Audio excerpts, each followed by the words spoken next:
The first time my boss blamed me for a hair in someone's sandwich, I thought it was just a mistake. The fifth time, I knew exactly what was going on.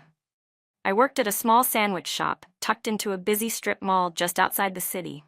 The kind of place that looked humble on the outside but was packed every lunch hour with regulars who swore by the authentic spices and home-style care. The irony? There was nothing warm or homey about working there. I was the only white woman on staff. The rest of the employees were older Indian women, all kind in their own way, but they mostly kept to themselves. They'd often speak in Hindi between orders and laugh about things I didn't understand. I tried, in the beginning, to make small talk, to join their conversations, but it always felt like I was intruding on something I didn't belong to. Still, I wasn't there to make friends. I was there to save money, to rebuild after dropping out of college during COVID. I needed the job, and I wasn't going to lose it by being sloppy. Every day before my shift, I'd pull my medium-length brown hair back into a tight bun, tuck it under a disposable hairnet, and double-check my sanitation checklist. No shortcuts, no laziness. I knew the rules, and I followed them better than anyone else. Mr. Patel, the store manager, ran the place like a king guarding his tiny kingdom. He was blunt, loud, and liked to keep order. That usually meant barking orders, scolding people in front of customers, and picking favorites, and I was not one of them. In fact, I quickly became the scapegoat. The first time a customer complained about a long black hair in their sandwich, I was genuinely confused. Mr. Patel didn't even hesitate. He turned to me in front of the customer and said, "Matilda, how many times do I have to tell you? Tie your hair properly." I opened my mouth to explain that my hair was tied, covered, and not even black, but he raised his hand and cut me off. "Just fix it," he muttered, then gave the customer a refund with a forced smile. I felt humiliated, but I let it go. Maybe it was a heat-of-the-moment thing, but it kept happening. Another complaint. Another long black hair. Another accusation thrown my way without even looking at the evidence. The others never said a word. They just glanced away. Mr. Patel had made it clear who'd take the fall every time. I started obsessing over my routine. I bought my own higher-quality hairnets. I checked the mirror before every shift. I even asked my coworkers if they'd noticed anything I was missing. One of them, Neela, shrugged and said, "Maybe you just shed a lot. It happens." But her tone wasn't friendly. It was dismissive. That's when the paranoia kicked in. Was I really being blamed because I was careless, or because I was different? The only one who didn't speak the language, didn't share the culture, didn't fit in. The worst part was, I was doing everything right, and it still wasn't enough. And in that kind of environment, doing everything right doesn't protect you. It only makes you an easier target. It didn't take long for things to escalate. Roughly a week after that first accusation, it happened again. A woman in her 40s, dressed in business casual, came storming up to the counter, waving her sandwich in one hand and a long strand of hair in the other. "This is disgusting," she snapped. "How does this even happen?" I stood there, stunned. Mr. Patel barely looked at the sandwich. He didn't ask who had prepped it. He didn't check the cameras or ask anyone what happened. He just turned to me. "Matilda, again?" He sighed loudly, as if he were exhausted by my incompetence. "But I didn't even." I started. He cut me off with a sharp wave of his hand. "Go to the back, I'll handle this." The customer gave me a look of pure disgust as I walked away. I could feel the heat rising in my face, my chest tightening. In the break room, I paced like a caged animal. I wanted to scream. Instead, I took a deep breath and forced myself to calm down. That evening, after we closed, I waited until the others had left before approaching Mr. Patel. "I need to talk to you," I said, trying to keep my voice steady. He didn't even look up from the receipts he was counting. "What about?" "About the hair complaints. You keep blaming me, but you never even ask who made the sandwich. My hair is brown and short. It's always tied back and netted. The hairs customers are finding are long and black." He finally looked at me, but not with understanding, with annoyance. "Look, Matilda, when there's a problem, someone has to take responsibility. Customers don't care who did it, they just want someone to fix it. But I'm not the one who—" "It's not about blame," he snapped. "It's about customer service. Don't take it personally." I stood there in silence, stunned. He made it sound so logical, so clinical, like pinning blame on me was some kind of customer satisfaction strategy. That night I couldn't sleep. I tossed and turned, replaying his words in my head. Don't take it personally. How could I not? I was being publicly humiliated again and again for something I didn't do, and no one seemed to care. The worst part was, my coworkers didn't even question it. They just went about their day, chatting in Hindi, occasionally giving me side glances when Mr. Patel got on my case. None of them offered support or even quiet sympathy.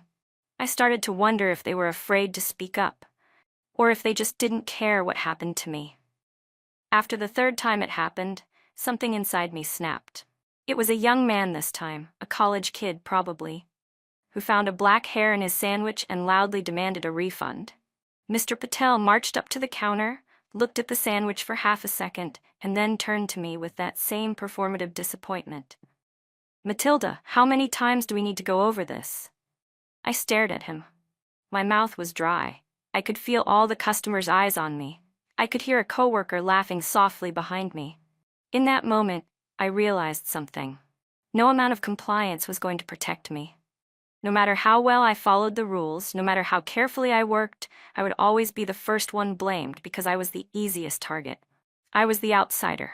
The one who didn't have a support system in that kitchen, the one they assumed would stay quiet. But I wasn't going to stay quiet forever. Not anymore. It was a Thursday. The kind of day that started out deceptively normal. The morning rush came and went, and I found a rhythm. Slicing, toasting, assembling, wrapping, all on autopilot. I was in the zone. For a moment it felt like just another quiet shift, until 1:17 p.m. I remember the time because I had just glanced at the clock, trying to figure out if I could sneak in a bathroom break. That's when I heard it, a sharp gasp from across the counter, followed by a voice dripping with disgust. "Excuse me, there's a hair in my sandwich." The whole store seemed to freeze. A man in his 60s, wearing a pressed dress shirt and suspenders, was holding his half-eaten sandwich up like it was a biohazard. Between the layers of tomato and chicken tikka was a long, unmistakably black hair. I felt my stomach drop. Mr. Patel came rushing from the back like a firefighter responding to an alarm. "What's the issue, sir?" he asked, already pulling a refund slip from his apron. The man waved the sandwich. This is unacceptable. I eat here every week, and this is the third time." Mr. Patel barely glanced at the sandwich. His eyes darted toward me. Without hesitation, he turned to the customer and said, loud enough for the whole store to hear, "I'm terribly sorry. One of our new employees is still learning the hygiene protocols." He didn't say my name. He didn't have to. Everyone looked at me. I felt like someone had poured ice water down my back. My ears rang. My cheeks burned. I opened my mouth, but no sound came out. The customer scoffed. "Well, I'd suggest you train them better. Or maybe hire people who actually care." And just like that, the conversation was over. Mr. Patel handed over a refund and a coupon for a free sandwich next time, flashing his customer service smile like nothing had happened. I stood behind the counter, frozen. Mr. Patel turned to me and hissed, "Go wipe down the tables." That was it. I walked to the seating area, grabbed a rag, and started wiping. My hands were trembling. I wasn't sure if it was anger or shame, maybe both. From the corner of my eye, I saw two girls near the window whispering, clearly talking about me. One of them actually pulled her sandwich apart to check for more hairs. Back in the kitchen, my coworkers avoided eye contact. One of them, Asha, gave me a half smile, then quickly looked away. Another, Deepa, muttered something in Hindi that made the others chuckle. I didn't need a translation to know it wasn't kind. When my shift finally ended, I didn't go straight home. I sat in my car in the parking lot, gripping the steering wheel so tightly my knuckles turned white. I had done everything right, every shift, every day. Hair tied, net secure, clean hands, clean uniform. I went above and beyond because I knew that being the outsider meant I didn't get second chances. But none of it mattered. I was the easy target, the visible one. The convenient scapegoat for every mistake, every stray hair, every unhappy customer. And now I was being humiliated in front of strangers, labeled as the dirty employee. My reputation, what little I had, shattered. Tears stung my eyes, but I didn't let them fall, not this time. Because right there in that moment, something hardened inside me. I wasn't going to let this continue. I couldn't. But I also wasn't going to yell, or argue, or beg. I was done playing by rules that didn't protect me. If logic and truth weren't enough to defend me, then I needed a new strategy. One they couldn't argue with, one they couldn't spin or ignore or twist into another excuse to shame me. I looked into the rearview mirror, staring at the reflection of my face. And my hair. And that's when the idea hit me. What if I made myself completely undeniable? What if I changed something so visibly, so drastically, that the next time this happened, Mr. Patel would have no choice but to admit the truth? I didn't need revenge in the traditional sense. I needed proof, and maybe a little splash of color. The next morning I called out sick. Not because I was actually sick, but because I had a mission. I drove to a small salon across town, the kind where no one asked too many questions. I showed the stylist a photo on my phone, a bold electric blue shade, deep and vivid, impossible to miss. All over, I said, my voice calm. Every strand. She raised an eyebrow. Big change. I nodded. It's time. 3 hours later, I walked out of the salon feeling lighter, sharper, like I had shed something toxic. My brown hair was gone. In its place was a striking sea of midnight blue, catching the light like armor. It wasn't just a color. It was a statement, a shield. The next morning I showed up to work 5 minutes early, as usual. When I stepped behind the counter, heads turned. Whoa, Asha said, blinking. You, changed your look. Deepa let out a short laugh. That's one way to stand out. Mr. Patel walked in moments later and froze mid-step. He stared at me for a second longer than normal, then narrowed his eyes. Is that permanent? Yes, I replied evenly, tying my apron. He didn't say another word, just grunted and walked into the back. The rest of the day moved as usual. Customers, orders, assembly lines. I followed every protocol as I always had. Hairnet pulled snug over my now unmistakably blue hair. My movements were precise, professional. But inside, I was waiting. Every sandwich I wrapped felt like loading a chess piece. Every smile I gave to a customer was a silent dare. Come on. Blame me now. Over the next few days, whispers followed me like a trail. Customers noticed.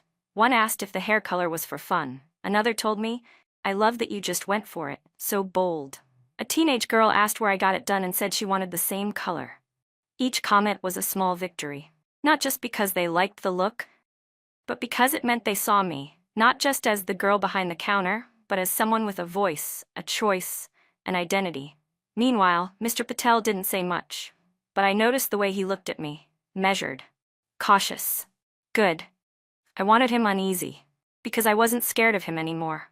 A week passed, no complaints, no hair incidents, no excuses to point fingers. I could feel the tension build, like the storm was coming but hadn't struck yet, and I waited. I waited because I knew how patterns worked. I knew that sooner or later someone would complain about a hair again. And when they did, they wouldn't be able to pin it on the girl with blue hair. Not anymore. It was a Friday afternoon. Peak lunch rush. Orders were flying in, the kitchen was loud with overlapping voices, sizzling grills, and the constant shuffle of sneakers on tile. I was working the sandwich line, my head down, focused, methodical, blue hair tucked neatly under my net, gloves on, apron spotless, just like every other day. Until I heard it. Excuse me, a voice rang out from the front counter. There's a hair in my food. My heart didn't race. Not this time. Instead, I paused, finished wrapping the sandwich in front of me, and calmly looked up. The customer was young, college-aged, wearing a hoodie and earbuds dangling from one ear. He held up his half-eaten sandwich like a piece of evidence. And there it was. A long, black strand stretched across the melted cheese. I didn't even have to react, because right on cue, Mr. Patel stormed in from the kitchen. What's going on here? He demanded. The customer held out the sandwich. I just bit into this and found a hair. Kinda gross, man. Mr. Patel gave one quick glance at the sandwich, then his eyes locked on me. And that was it. That was the moment. The same routine, the same assumption, the same target. He opened his mouth, and I was ready. Before he could speak, I calmly removed my gloves, stepped forward, and with absolute composure, pulled off my hairnet. The room quieted just a little. I let my vivid blue hair fall free, a cascade of color that caught the fluorescent lights like silk. Then I reached into the sandwich the customer was holding, carefully lifted the strand of hair between two gloved fingers, and held it up. Long, black, glossy. I looked at Mr. Patel, then said, loud enough for the whole front of house to hear, unless this sandwich dyed my hair black in the last 5 minutes, I think it's safe to say this one isn't mine. The customer blinked. Oh, damn, yeah, you're definitely not the one. A pause. A long, delicious pause. Behind me, someone chuckled. One of the newer hires, a high school student who'd been working there for a month, leaned closer to the grill and muttered, "Yo, that was savage." Mr. Patel's jaw clenched. His eyes darted to the sandwich, to the customer, back to me. For the first time, he looked stuck, trapped in a moment where his go-to scapegoat had just taken the rug out from under him. He turned to the customer. I'm terribly sorry about that. Please allow us to remake your order. No charge." "Sure," the guy shrugged, already pulling out his phone to scroll while he waited. But it wasn't about him anymore. It was about the silence that followed. The shift in air. The way the other employees glanced at each other, then at me, then back at Mr. Patel, like they were seeing the pecking order rewire itself in real time. I didn't gloat. I didn't smile. I simply tied my blue hair back up, resecured my net, and returned to my station. Mr. Patel disappeared into the back and didn't come out for the rest of the shift. But the power dynamic had shifted. I wasn't the easy target anymore. That night, as we cleaned up, Asha approached me for the first time in weeks. "That was something," she said. I didn't look up. "It was overdue," she nodded slowly. "Good color, by the way." And just like that, the spell was broken. Not just for me, but for the whole kitchen. No more careless accusations, no more sidelong glances, no more defaulting to blame the girl who didn't look like the rest. Because now the evidence was too obvious, the lie too visible. And I had turned the thing they used against me, my appearance, into proof, into power. The shift after the blue hair incident felt different. It wasn't loud or dramatic. There was no announcement or official apology, but something subtle had shifted, and everyone felt it. Mr. Patel didn't look at me the same way anymore. Actually, he barely looked at me at all. No eye contact, no corrective comments, no fake customer service tone wrapped around passive-aggressive scolding. He started giving vague instructions to the whole team instead of singling me out. "Let's be extra careful today," he'd say. Or, "Everyone make sure hairnets are worn properly." It was almost funny. Suddenly, the man who used to call me out in front of strangers couldn't even say my name.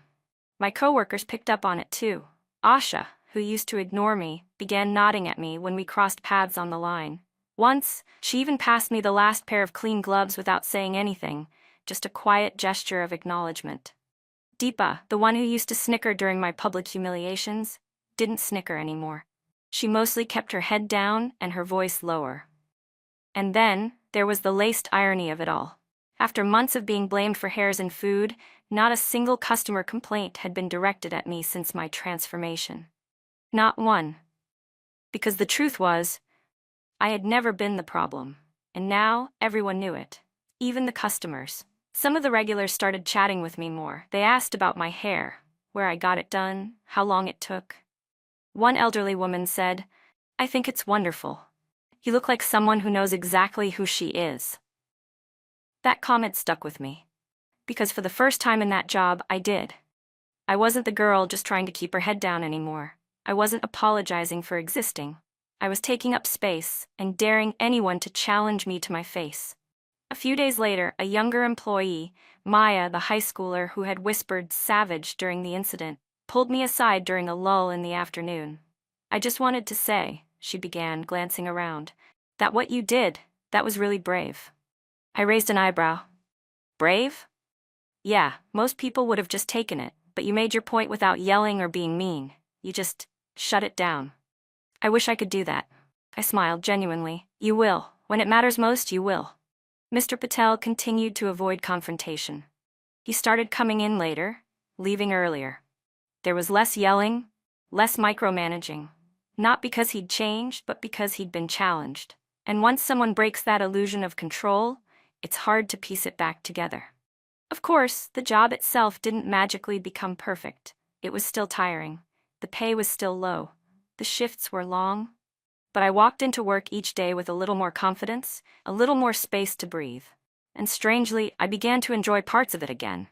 The rhythm of the prep line, the smile of a customer who got their order just right, the satisfaction of a clean clothes at the end of a long shift. Because now I didn't carry the weight of false blame on my shoulders. I'd handed it back, and I didn't need anyone's permission to do it. I gave my 2 weeks' notice quietly. No grand speech, no announcement. Just a neatly typed letter handed to Mr. Patel at the end of a Tuesday shift. He stared at the paper, then at me, his lips twitching like he wanted to say something, but couldn't find the words. I didn't wait for him to try. The truth was, I had already accepted a job offer at a nearby cafe, a bigger place, better pay, and a manager who actually respected their staff. Ironically, the manager had been one of the customers that day, the one who saw me call out the black hair in real time.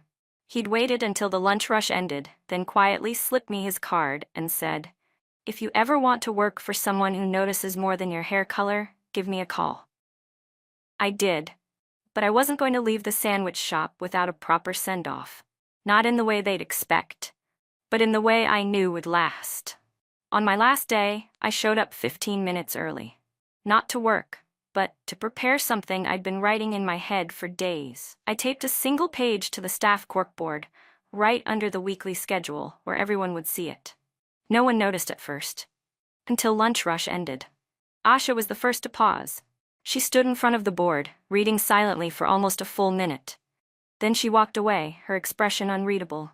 Then Deepa. Then Maya. Eventually, Mr. Patel stepped out from the back and someone pointed at the paper. He read it, lips tightening line by line. And when he was done, he tore it down, but not fast enough. I had already seen Maya snap a photo with her phone. The message had been delivered.